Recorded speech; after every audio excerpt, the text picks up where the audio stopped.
नमस्कार, मैं हूं संजय शर्मा। आप देख रहे हैं 4 PM न्यूज नेटवर्क।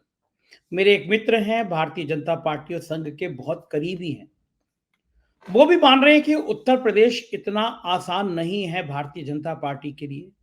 और टिकट वितरण के बाद ऊंची जातियों में जो नाराजगी हो रही है, वो भाजपा के लिए बहुत चिंता का सबब बन रही है। उत्तर प्रदेश की राजनीति में आज मैं आपसे विस्तार से चर्चा करूंगा कि जिस राज्य को प्रधानमंत्री जी और भारतीय जनता पार्टी सबसे आसान मान रहे थे, ये मान रहे थे कि चलो थोड़ा बहुत नुकसान कर्नाटक से होगा, बंगाल से होगा, बिहार से होगा, लेकिन हम यूपी में पूरा कर लेंगे।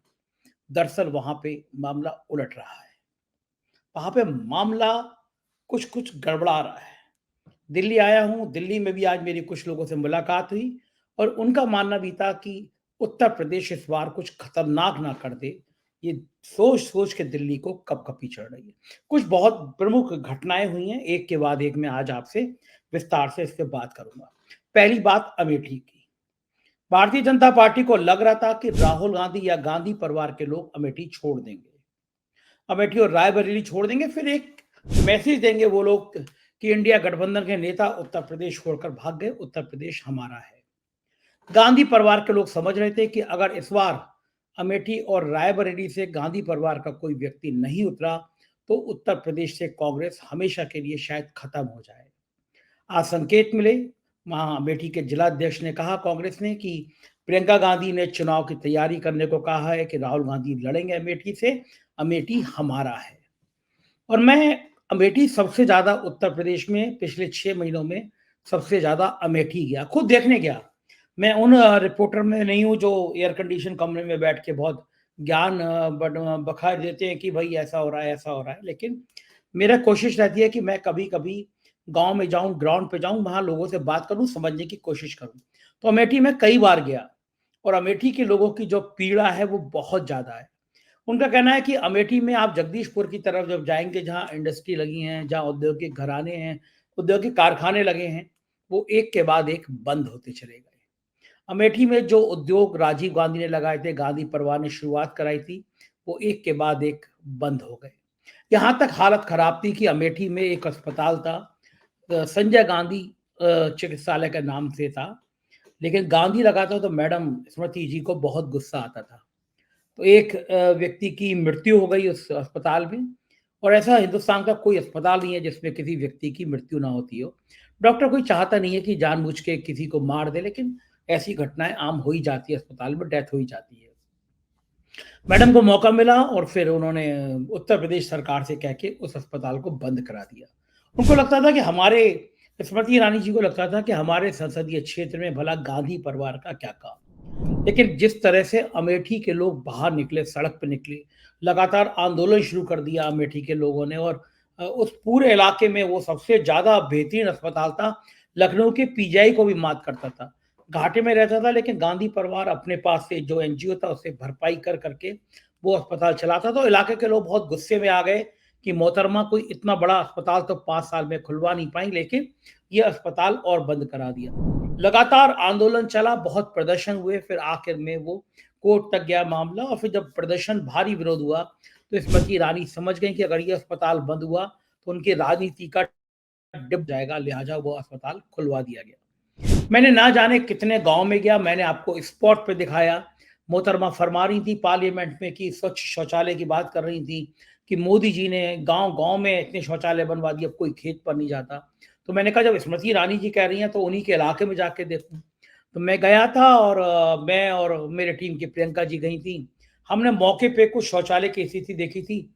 कुछ क्लिप मैं दिखा रहा हूं, जरा आप उससे आकलन करिए कि अमेठी में हालत क्या है शौचालय की। वहाँ की महिलाएं कितना दर्द बखान कर रही थी, हमारे पास शौचालय नहीं है। कुछ झलकियां मैं आपको दिखाता हूं, फिर मैं आऊंगा कुछ और बड़े मुद्दों पर राजनीति के।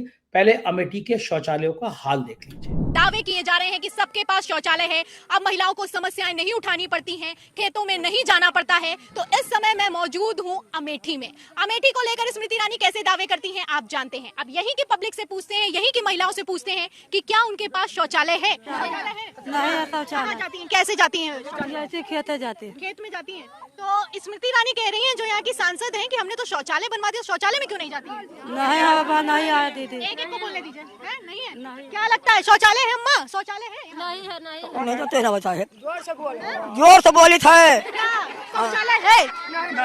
नहीं खेतों में जाना पड़ता है। हाँ, जाते पड़ते खेतों साहब। शौचालय है? शौचालय नहीं ना, खेते में सड़क में जाने पड़ता, गांव मोहल्ले का मनाई बिगड़ता है। तो यहाँ की मैडम तो कह रही हैं कि शौचालय बनवा दिया, महिलाओं को कोई समस्या नहीं है, बड़ी बड़ी बातें कर रही हैं। कोई भी नहीं बनवाया, यहाँ पे जहाँ भी जाते मोहल्ले में गांव वाले भी झगड़ा कर रहे हैं सड़क में और खेते में जा रहे थे। कहा अधिकतर जगह पे देखा शौचालय टूटे हुए हैं, आपने खुद देखा। महिलाएं कह रही हैं कि हम कैसे जाएं कि एक तरफ का दरवाज़ा है, दूसरी तरफ का दरवाज़ा नहीं है। और देखिए ये पुरुष शौचालय सामने गवाह है, इज्जत घर है, लेकिन ताला पड़ा हुआ है। तो हमें जो स्मृति ईरानी जी के जो इज्जत घर हैं, या तो उनमें ताले पड़े हुए हैं या वो इज्जत घर टूटे हुए हैं। तो यही कारण है कि बड़ी संख्या में लोग कह रहे हैं कि हम सड़कों पे जा रहे हैं, खेतों में जा रहे हैं। और कल तो आपने जो स्टोरी की थी बड़ा दिल दहलाने वाली थी, महिलाएं कह रही थी कि हम खेतों पे जाते हैं तो वहाँ हमारे संग छेड़खानी होती है, बदतमीजी होती है। तो आप संसद में बैठ के बड़ी बड़ी बातें कर सकती हैं, संसद में बैठ के बड़े बड़े दावे कर सकते हैं। हम लोग ख़ास तौर से अमेठी में कल से घूम इसीलिए रहे हैं कि जो उन्होंने परसों संसद में कहा था कि हमने पूरे देश में इतने शौचालय बनवा दिए और हमने अमेठी में इतना विकास कर दिया, लेकिन कल से जब अमेठी में आ रहे हैं लोग कह रहे हैं सिलेंडर जो है रखा है 6-6 महीने में एक बार भरवा पा रहे हैं। टमाटर 200 रुपये का है, कई दिनों से टमाटर खरीद नहीं पाए हैं। राशन कभी मिल रहा है, कभी नहीं मिल रहा है। तो ये जो हालात हैं, ये हालात तो जो संसद में बड़ी बड़ी बातें की जा रही हैं उससे कहीं बिल्कुल उसका उल्टा फैक्ट चेक किया हमने, हम फैक्ट चेक करने के लिए कहा, हमने सोचा कि अमेठी से ज्यादा अच्छा क्या होगा। इसलिए अमेठी को लगा क्योंकि यहाँ के अमेठी पॉलिटिकल बड़ा मजबूत रही है, गांधी परिवार का बहुत बड़ा गढ़ रही है। और स्मृति ईरानी ने जब राहुल गांधी को हराया तो पूरी दुनिया की निगाह में अमेठी आ गई। फिर इन लोगों को लगा कि अमेठी से चूँकि स्मृति ईरानी अब सांसद बन गई हैं तो नेचुरली बहुत विकास होगा, लेकिन विकास तो यहाँ पे कहीं दूर दूर तक नज़र आया नहीं। लोग बता रहे हैं कि जितने लोगों से बात कर रहे हैं वो उनका अधिकांश का मानना ये है कि उन्होंने स्मृति ईरानी को कभी देखा ही नहीं। आप ये देखिए कि जो लिखा है वो भी आप लेंस लगा के पढ़ेंगे। योगेश जी जरा दिखाइए ऊपर, जो लेंस लगा के पढ़ेंगे तो आपको समझ में आएगा लिखा क्या है।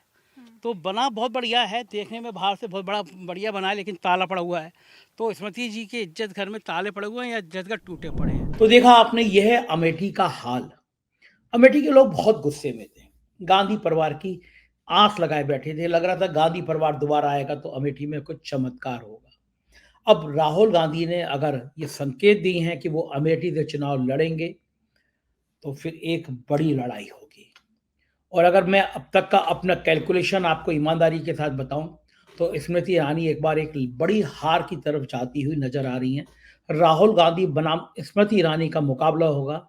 तो अगर कुछ बहुत बड़ा उलटफेर नहीं हुआ, कोई पुलवामा नहीं हुआ, कोई सर्जिकल स्ट्राइक नहीं हुई, इस तरह का कोई तमाशा नहीं हुआ जो चुनाव प्रभावित कर दे, तो राहुल गांधी आसानी से अमेठी चुनाव जीत सकते हैं। भले ही यहाँ के कुछ सपा के विधायकों को भाजपा ने तोड़ने की कोशिश करी, लेकिन ईमानदारी की जो जनता है वो जनता स्मृति ईरानी के बहुत खिलाफ है। एक नौजवान साइकिल पे, जब मैं गाँव में था तो मैंने बस रोक के पूछ लिया कि दादा क्या हाल चल रहा है। वो पलट के बोला हाल चल रहा है। मैंने कहा स्मृति ईरानी कैसा काम कर रही है। पलट के बोला मेरी पैंट की चैन तक बंद नहीं हो पा रही। अब मैं स्मृति ईरानी के काम और पैंट की चैन का गुणा भाग नहीं समझ पाया। मैंने कहा भाई स्मृति ईरानी तुम्हारी पैंट की चैन का क्या मतलब। बोले ये चैन आती थी इतने रुपए की, 5 या 6 जो भी रुपए बताया था, और अब आ रही है इतने रुपए की। जो उसने गुस्से से बात करी, मैं थोड़ी सी उसकी बातचीत आपको सुनवा दूं, आपको समझ में खुद आ जाएगा कि अमेठी के लोगों का तापमान क्या है। देखिए ये आदमी क्या बात कर रहा है अपनी चैन के और कपड़ों के बारे में। कहाँ से आ रहे हैं? सही मसीह से। अच्छा, कैसी चल रही है जिंदगी? जिंदगी बहुत बेकार चल रही है। क्यों? क्योंकि इतनी महंगाई है कि हम 500 का सौदा लेके आ रहे हैं। 500 रुपये का सौदा लेके आए? झोला भरा नहीं है। 500 रुपये में झोला नहीं भर पाया। महंगाई ज़्यादा हो रही है। सिलेंडर भरवा पाते हो? सिलेंडर भरवा कहाँ पाते, 600 का था 1200 का हो गया, कौन भरवा पाएगा। स्मृति ईरानी को जानते हो? हम खूब जानते हैं। वो 600 का लेके ढोल बजा रही थी, 1200 का कर दिया तो बैठी हुई है घुस के।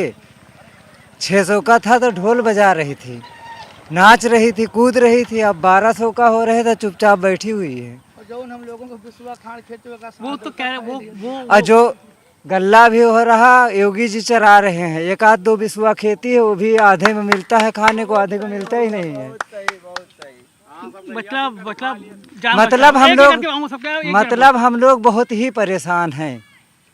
हम लोग बहुत ही परेशान है इस सरकार से। वो जो है स्मृति ईरानी जी से लोग बता रहे थे कि यहाँ तो चुनाव लड़ रही थी, हाँ, तो उन्होंने कहा था कि 13 किलो रुपए चीनी मिलेगी, ऐसा कहा था उन्होंने। हाँ, 13 रुपया किलो चीनी मिलेगी, आपको 40 रुपया किलो मिल रही चीनी। स्मृति ईरानी ने कहा था, खूब ढोल बजा रही थी, कूद रही थी। 600 में सिलेंडर था, अब 1200 में सिलेंडर हो गया है। अब नहीं कूद रही, ना कुछ कह रही है। तो आपकी अमेठी की एमपी और आप इतने नाराज हो? हम नाराज बिल्कुल है। नाराज करने वाला काम करेगी तो नाराज रहेंगे सर। कोई अच्छा काम वाम किया उन्होंने? अब अच्छा काम कोई नहीं किया जब से बैठी है, कोई भी अच्छा काम नहीं कल किया। वहाँ पे संसद में बैठ के वो परसों बता रही थी कि अब- बहुत अमेठी का बड़ा विकास हो अब गया। उनका मुंह है, मेरा मुंह है, जो कहो जो कह दूं। मुंह तो अपना है, इसके लिए कोई लाइसेंस नहीं है। डर नहीं लगता आपको? किसको? आपको डर क्यों नहीं लगता? डरे? स्मृति ईरानी ने सुन लिया तो? स्मृति ईरानी क्या मुझे खा जाएंगी? अरे बाप रे, स्मृति लोग- ईरानी मुझे खा जाएंगी? खाएंगी तो है नहीं। लोग तो डर जाते हैं सुना उनके नाम। डर जाते होंगे, जो प्रति बंदर जोते होंगे, बोए होंगे। हम लोग बिस्वा 2 बिस्वा के मेहमान है, वो भी आधा योगी जी चरा रहे हैं। 2 किलो राशन 5 किलो दे देते हैं, तो ऐसा समझ रहे हैं कि हम सभी कुछ कर रहे हैं। उतना तो सांड से चरा लेते हैं। लोग कहते हैं कि जो मुफ्त का राशन मिल जाता है, मकान मिल जाता है, शौचालय मिल जाता है, हाँ, इससे हमको वोट तो मिल जाएंगे। वोट तो मिल जाएंगे। 5 रुपया किलो आलू खा रहे हैं, 20 रुपया किलो ला रहे हैं। वोट कैसे मिल जाएंगे बताइए जरा आप। इस बार स्मृति ईरानी जीत पाएंगी यहाँ? बिल्कुल नहीं कौन जीतेगा? जीतेंगे राहुल गांधी। स्मृति जो भी और उनके खिलाफ खड़ा होगा संसद में, वो जीतेगा। वो तो नहीं जीतेंगी ढोल बजाने के हिसाब से, अपनी प्रचार करने के हिसाब से। जैसे कि तो हमने कुछ कह रहा हूँ जनता के सामने, वो जनता के सामने करेंगे नहीं तो जी हारेंगे। ये कुर्सी हमारे बाप की नहीं, ना तुम्हारे बाप की, ना किसी के बाप की। ये तो हम लोग जो चाहेंगे वही होगा। तो आसपास के लोग हैं, वो उनका क्या मानना हम है? आप आसपास के लोग को क्या पता हमें, हम अपने आप को जानते हैं सर। आपके गांव के लोग क्या मानते हैं? गांव के लोग तो बस ठीक है, इनको जो भी मिल जाता है वो अपना सिर्फ वो कर रहे हैं कि हमें मंदिर बन गई है, मस्जिद बन गई है, हम उसमें घंटा बजाएंगे, जाएंगे वहाँ, ये करेंगे वो करेंगे। इसी में सारे खुश हैं। वो ये आगे पीछे देख ही नहीं रहे कुछ।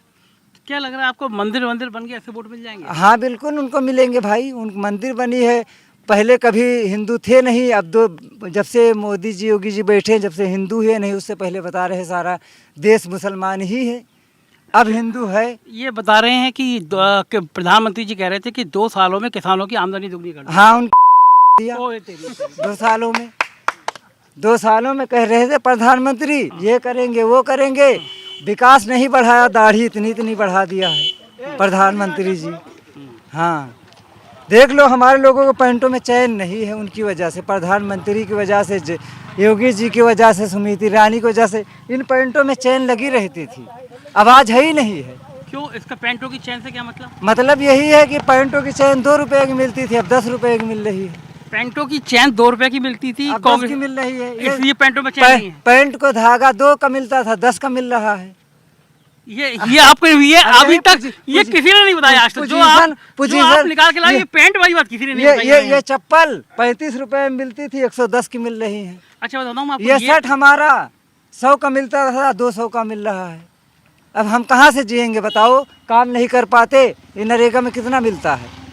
वो भी ये मिलता कितना है? वो भी समय पे नहीं मिलता, वो भी टाइम से नहीं मिलता। 30 दिन काम किए हो गए, 8 महीने हो गए, मिले हैं करीब 6 दिन के दिहाड़ी, वो भी मौके पे मिले नहीं। जो खाता बंद था लोग बाग उसमें लगा दिए। बोलो क्या करेंगे हम लोग? ये तो बहुत परेशानी बता दी। परेशानी हम तो पहले बता दिए कि मैं परेशान हूँ। अब इसको खुद ही समझ जाए कि परेशान हूँ या मैं सही हूँ। स्मृति ईरानी जी, अगर आप ये वीडियो सुन रही हो, हाँ। तो इस बात का जवाब दीजिए कि 2 रुपए की चैन है, हाँ, अब ये 10 10 रुपए की हो गई, 10 की मिल और ये गई। धागा जो है, ये धागा भी 5 गुना। ये फार्मूला अभी तक किसी ने नहीं बताया नहीं कि बताया। पैंट की चैन नहीं बंद कर पा रहे। हाँ, देख और लो। ये हाँ, मत दिखाओ मत दिखाओ मत दिखाओ मत दिखाओ। जी को दिखा दीजिए। नहीं वो ना? हम लोग अमेठी में खड़े हैं। अमेठी के लोगों का दर्द है कि पैंट की चैन तक नहीं बंद कर पा रहे। चैन इतनी में संचय से 2 रुपए की चैन मिलती थी, और स्मृति ईरानी जी ढोल बजा के बैठी है तो 10 रुपए की चैन मिल रही है। सर अब आप जान लीजिए। तो ये था अमेठी के लोगों का तापमान। अमेठी का ये सीन है। अब आगे चलते हैं जौनपुर। जौनपुर की राजनीति ने बहुत तेजी के साथ बदलाव किया है और बदलाव जो है वो बहुत खतरनाक है। दरअसल भारतीय जनता पार्टी ने यहाँ पे एक प्रयोग किया था। मुंबई के कांग्रेस के अध्यक्ष रहे कृपा शंकर सिंह को यहाँ से चुनाव लड़ा दिया था। बेतहाशा पैसा है कृपा शंकर पे। मधु कोड़ा के संग उनके रिश्तों की कहानी सबको पता है। सीबीआई, ईडी, इनकम टैक्स ने क्या क्या जांचें हुई और कृपा शंकर सिंह हाशिए पे थे, लेकिन बेतहाशा पैसा था और पैसे से आजकल क्या नहीं हो जाता है आप सब कुछ समझ सकते हैं। भारतीय जनता पार्टी की वॉशिंग मशीन में गए और वॉशिंग मशीन में जाके प्रधानमंत्री को फूल दिए और अगले दिन वो जौनपुर से टिकट की घोषणा हो गई। अब जौनपुर के बाहुबली थे धनंजय सिंह। धनंजय सिंह चुनाव लड़ने के मूड में थे। सोशल मीडिया पे पोस्ट कर दिया था कि करो तैयारी, अब किसे है जौनपुर की बारी। अब ये सीट मैनेज कैसे होती, बहुत परेशान था दिल्ली नेतृत्व। धनंजय सिंह योगी आदित्यनाथ के बहुत करीबी माने जाते हैं, तो योगी आदित्यनाथ को एक मैसेज भिजवाया गया कि धनंजय से कह दो थोड़ा शांत हो जाएं, लेकिन धनंजय नहीं माने क्योंकि योगी आदित्यनाथ ने भी हाथ खड़े कर दिए कि मैं क्या कर सकता हूं, मेरा ऐसा कोई वास्ता नहीं है। फिर आनन फानन में एक मुकदमा चल रहा था, किसी को अंदाजा नहीं थी। अचानक धनंजय सिंह को उसमें दोष सिद्ध कर दिया गया और 7 साल की सजा सुना दी गई। अदालत का मामला है, मैं कुछ उस पर टिप्पणी नहीं कर सकता, लेकिन यह अप्रत्याशित था। जो अपहरण का केस जिस आदमी ने दर्ज कराया था उसने अदालत पे खड़े होकर, धारा 164 होती है इसमें बयान अदालत के सामने होते हैं, उसने बयान दे दिया था कि एफआईआर मुझसे दबाव में डाल के लिखवाई गई, मैंने ऐसा कोई घटना नहीं घटी। यानी कि जो जिसने एफआईआर लिखाई थी वो भी सरेंडर हो गया था, कोई गवाह नहीं थे, लेकिन जज साहब ने 7 साल की सजा सुना दी। पूरे जौनपुर में आज मैंने करीब 10-15 लोगों से बात करी। जौनपुर के गली मोहल्ले में चर्चा है कि ये सजा जानन फानन में जल्दी दिलवाई गई, जिससे धनंजय सिंह चुनाव ना लड़े, क्योंकि धनंजय सिंह चुनाव लड़ते तो कृपा शंकर सिंह का बैंड बाजा बच जाता। धनंजय सिंह का इलाके में प्रभाव है, निर्दलीय भी लड़ती है तो 60-70 हजार वोट काट लेते हैं। लेकिन इस घटना से ठाकुरों में बहुत नाराजगी फैल गई है। उनको लग रहा है कि कृपा शंकर सिंह को जिताने के लिए धनंजय को सजा दिलाई गई। बड़ा फोन मीडिया है, बहुत बड़ी वेबसाइट है देश की, उसमें एक लेखक है गोविंद सिंह चौहान, उन्होंने लिखा है, मैं उनको पढ़ के सुना देता हूँ। ये आम ठाकुर की पीड़ा है। उन्होंने लिखा है कि धनंजय सिंह की गिरफ्तारी भाजपा का ठाकुरों से स्पष्ट संदेश है, ना टिकट देंगे ना चुनाव लड़ने देंगे, अगर कोई ज्यादा बगावत करेगा तो उठाकर जेल में डाल देंगे। राजपूतों के वोटों की चिंता नहीं है, राजपूत जाएगा तो कहां, क्षत्रिय तो भाजपा का बंधुआ मजदूर है, भाजपा को वो हिंदुत्व के नाम पर मिल ही जाएगा। और हाँ, यदि आप कहते हैं यह न्यायिक मामला है, तो तमाम सारे मामले ऐसे हैं जो न्यायिक होते हुए भी अब तक फैसले के लिए तरस रहे हैं, जैसे अजय मिश्रा टेरी के लड़के का मामला, जैसे हेमंत विश्व शर्मा का मामला, जज लोया हत्याकांड, और तमाम ऐसे सारे मसले हैं। तो ये मत बताइएगा कि यह न्यायिक मामला है। न्यायिक मामलों की क्या स्थिति है, इससे पहले चीफ जस्टिस ऑफ इंडिया ने सिद्ध कर दिया कि न्याय व्यवस्था में क्या स्थिति राजनीतिक उपस्थिति की होती है। बताया जा रहा है कि नमामि गंगे प्रोजेक्ट मैनेजर अभिनव सिंघल का करीब 4 साल पहले अपहरण कराने, रंगदारी मांगने, धमकाने के मामले में पूर्व सांसद धनंजय सिंह, सहयोगी संतोष विक्रम को दोषी करार दिया है और लोग इसको राजनीतिक उठापटक से जोड़कर देख रहे हैं। और मैं ये कहना चाह रहा हूं कि ये जो घटनाक्रम है ये इसलिए भी महत्वपूर्ण है कि जब उत्तर प्रदेश के विधानसभा चुनाव चल रहे थे 2022 के, तो जौनपुर से धनंजय सिंह भाजपा के खिलाफ लड़ रहे थे, भाजपा प्रत्याशी के खिलाफ लड़ रहे थे। मैं उनका इंटरव्यू करना चाहता था, मैं बनारस में था। उन्होंने कहा भैया मैं रात के 1:30-2 बजे से पहले नहीं लौट पाऊंगा अपने यहाँ जौनपुर। मैंने कहा मैं तभी आता हूँ। मैं रात के 1:30 बजे पहुंचा। मैंने उस समय जाति का बड़ा मामला चल रहा था, ब्राह्मण ठाकुर वाला मामला। तो मैंने उनसे पूछा कि आप जो है भाजपा प्रत्याशी के खिलाफ लड़ रहे हैं और योगी आदित्यनाथ का समर्थन करते हैं।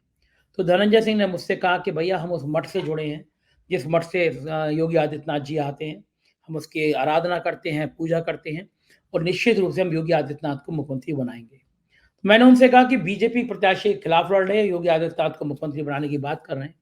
बोले हाँ, योगी आदित्यनाथ जी हमारे लिए पूजनीय हैं, हम उनको मुख्यमंत्री बनाएंगे। मैंने ये वीडियो सुबह 4:30 बजे जौनपुर से लौट के और बनारस में आके मैंने पूरा वीडियो अपने यूट्यूब पे डाला। वीडियो वायरल हुआ। जो भाजपा का प्रत्याशी था उसने अमित शाह को भेजा। कोई प्रोग्राम नहीं था, अमित शाह अगले दिन जौनपुर का प्रोग्राम बनाया, क्योंकि अमित शाह की और योगी आदित्यनाथ की तब से 36 का आंकड़ा चल रहा है। अमित शाह आए और अमित शाह ने कहा कि यहाँ पे जितने बचे खुचे माफिया हैं जौनपुर के, उनको भी मैं निपटा दूंगा। तो ये धनंजय, अमित शाह और योगी आदित्यनाथ के बीच में एक कड़ी थे। अमित शाह बहुत नाराज थे और योगी चाहते थे कि धनंजय सिंह थोड़ा आगे बढ़ जाए राजनीति में। तो ये जंग थी और ये माना गया कि दिल्ली के इशारे पे ये सजा जल्दी सुना दी गई। हालांकि कोर्ट से मैं क्षमा चाहूंगा, मैं कोर्ट के फैसलों पर कोई टिप्पणी नहीं कर रहा, लेकिन इस फैसले पर सवाल उठ रहे हैं। सवाल क्षत्रियों में नाराजगी को उठ रहे हैं। नाराजगी जौनपुर में नहीं है, जौनपुर पूर्वांचल में आता है, पूर्वांचल से पश्चिमांचल तक नाराजगी है। मेरठ के आसपास हमेशा पूर्व में आप देखेंगे 7-8 ठाकुर सांसद हुआ करते थे। अब भारतीय जनता पार्टी का इस इलाके में एक सांसद था वीके सिंह, बाकी मंत्रिमंडल में हमेशा 5-6 ठाकुर हुआ करते थे। अब एक ठाकुर जयवीर सिंह है। ठाकुरों में नाराजगी ये है कि कहने को कहा जाता है कि योगी आदित्यनाथ ठाकुर हैं, लेकिन हकीकत यह है कि ठाकुरों की राजनीति को भारतीय जनता पार्टी में बहुत कट किया जा रहा है। इस जाति में और बाकी ऊंची जाति में ये विरोध भी है कि भारतीय जनता पार्टी ऊंची जातियों की संवाहक है, उनका प्रतिनिधित्व करने वाली मानी जाती है, लेकिन भारतीय जनता पार्टी पिछले कुछ समय से केवल पिछड़ा पिछड़ा पिछड़ा की जाति कर रही है।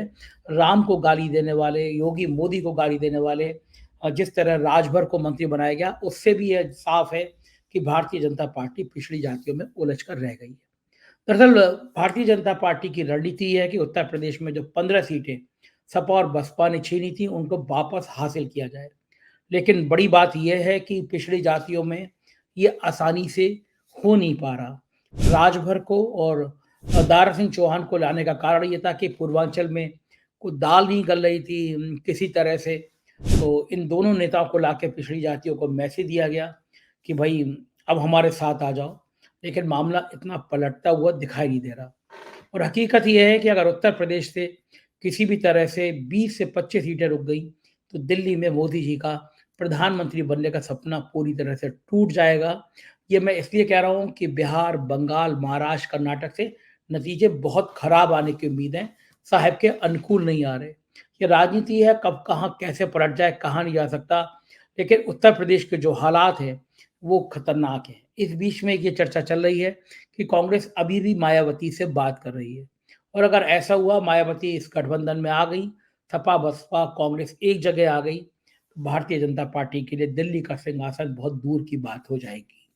राजनीति क्या होती है, कैसे होती है, अभी कहना आप भी समझ सकते हैं, मैं भी समझ सकता हूं, लेकिन उत्तर प्रदेश की राजनीति आने वाले कुछ दिनों में बहुत गर्म रहेगी। मैं आपको बताता रहूंगा। आप देखते रहिए 4PM न्यूज़ नेटवर्क। शुक्रिया, थैंक यू।